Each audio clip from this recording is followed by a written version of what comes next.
and built by, with me, Alex. And today I'm going to show you how to build a timber stud wall. So on this property we've got a new kitchen and dining room. This stud wall is going to separate that area with the rest of the house and the hallway. So without further ado, let's get into it.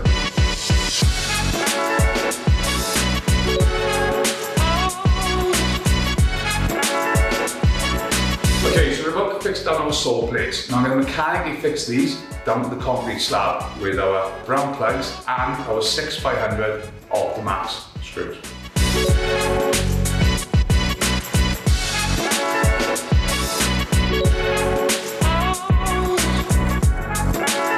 A little tip when selecting your product and the timber you're using for specific jobs. So these are the saw plates, which we want to try and get as nice and straight as possible. So when selecting your timber, grab the length, eye it down, checking both ways.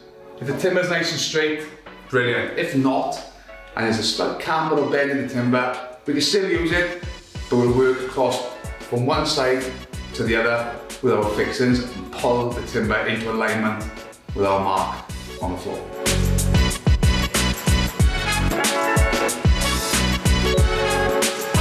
Okay, so another thing we do on the saw plates is put on the bottom what we call a DPC. That is damp-proof course. Now these floors have been latex in this property already, but as a contingency, because we're on the ground floor, if we had any moisture coming up through the slab, it just stops it coming up through the timber, soaking like a sponge. This is our barrier and our bridge between the subfloor and the timber.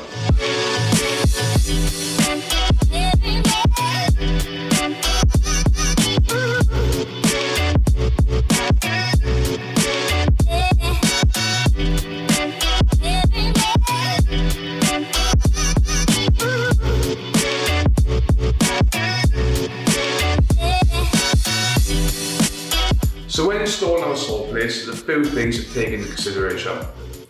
Doorways, for example. Now we run our saw plates through as one for now to keep everything in line, square, parallel. But when we cut out for our doorways, we only want to be fixing each side of where the door's going. So your door size, your lining thickness and your fitting gaps, calculate the distance you need, fix each side of the opening, and when we cut out the saw plate at a later date, there's no wasted fixings.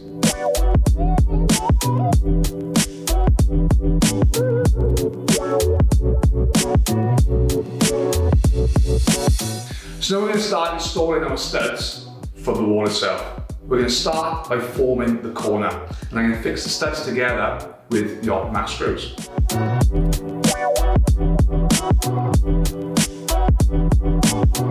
So another little tip, knowledge, when setting up your stud work. Set up your centres for your plasterboards.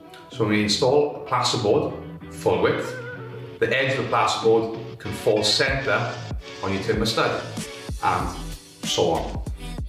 So now that all our studs are in, before we install our noggins, I'm just going to show you on this doorway, I've got two noggins above, which I'm going to offer up a header timber fixed into each. You could use the saw plate, which will be cut out, and recycle that above, but in this instance, I'm going to cut a new piece and just install that and show you how it's done.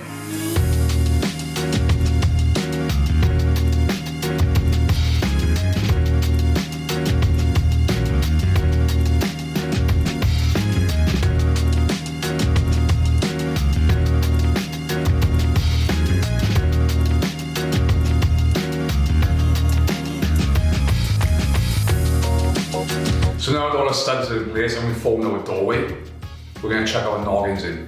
Now the idea of a noggin is to keep the studs in line, in alignment, and keep that wall nice and solid, give it some body.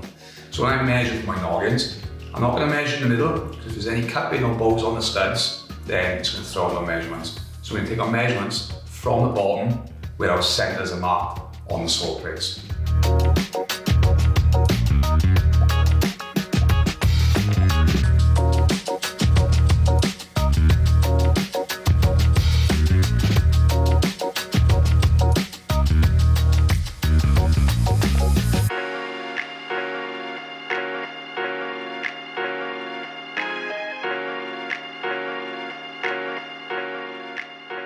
So that's it guys, our timber stud work is up, completed. Our studs, noggins, saw plates, all completed, now ready for plasterboarding and installation.